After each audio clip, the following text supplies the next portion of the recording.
The storm arrived with a vengeance, its fury unmatched by anything seen in recent memory. Hurricane Helen, a Category 4 monster, slammed into the southeastern coast with relentless force, leaving a trail of destruction in its wake that stretched for miles. Its target, Asheville, North Carolina, a city unprepared for such a cataclysmic event. A city nestled in the Blue Ridge Mountains, known for its vibrant art scene and breathtaking scenery, found itself in the crosshairs of nature's fury. The serene landscape was now a battleground.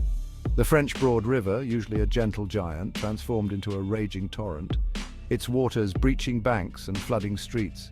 Historic buildings, once filled with laughter and life, were reduced to rubble, their walls crumbling under the storm's relentless assault. The air was thick with the smell of damp earth and pine needles, a haunting reminder of the storm's power. The ground, once firm, was now a muddy quagmire. The usually vibrant fall foliage lay scattered and shredded, a stark contrast to the once picturesque landscape. Trees that had stood for decades were uprooted and broken. The storm's roar had been replaced by an eerie silence, broken only by the sound of sirens and the occasional crack of a weakened structure collapsing. The city, once bustling, now felt like a ghost town. Hurricane Helen had left an indelible mark on Asheville, forever etching its name in the city's history. The community, though battered, began the slow process of rebuilding, determined to rise from the ruins.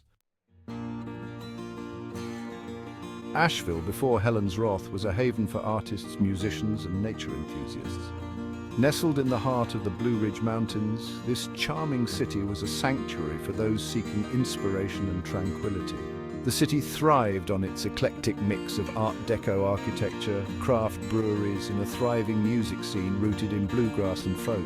The streets were alive with the sounds of banjos and fiddles, and every corner seemed to echo with the melodies of local musicians. Tourists flocked to the Biltmore Estate, a monument to the Gilded Age, and explored the countless hiking trails that snaked through the surrounding mountains. The estate's gardens were a riot of color, a testament to the city's love for nature and beauty. The city had a distinct charm, a blend of southern hospitality and bohemian spirit.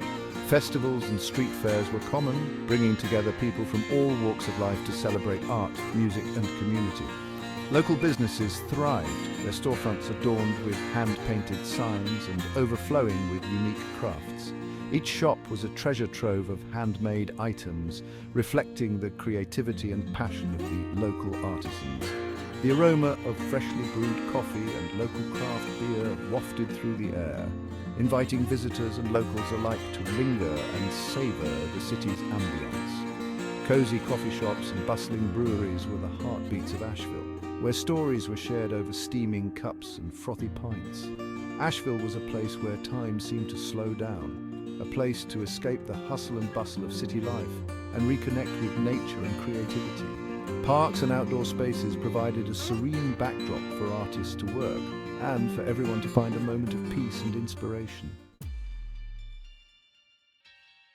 Hurricane Helen's path was unusual, defying the predictions of seasoned meteorologists.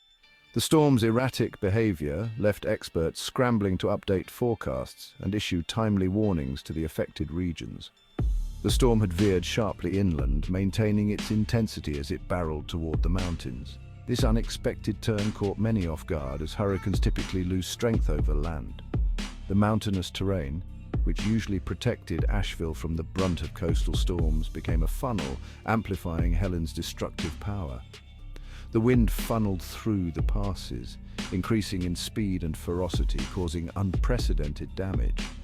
Winds exceeding 120 miles per hour ripped through the city, tearing roofs from homes and uprooting centuries-old trees. The sheer force of the wind was unlike anything the residents had ever experienced. The French Broad River, swollen by torrential rainfall, overflowed its banks, inundating homes and businesses. The relentless rain turned streets into rivers and neighborhoods into lakes. The iconic orange peel roof of the Asheville Civic Center, a landmark visible for miles, lay crumpled on the ground, a testament to the storm's raw power. The destruction of such a significant structure was a blow to the community's spirit. The storm surge, carrying debris and mud, swept through the city's heart, leaving a trail of devastation in its wake. Streets were clogged with the remnants of buildings, trees, and personal belongings, The once familiar streets were now unrecognizable, transformed into a labyrinth of debris, downed power lines and floodwaters. The scale of the destruction was overwhelming, with entire blocks rendered uninhabitable.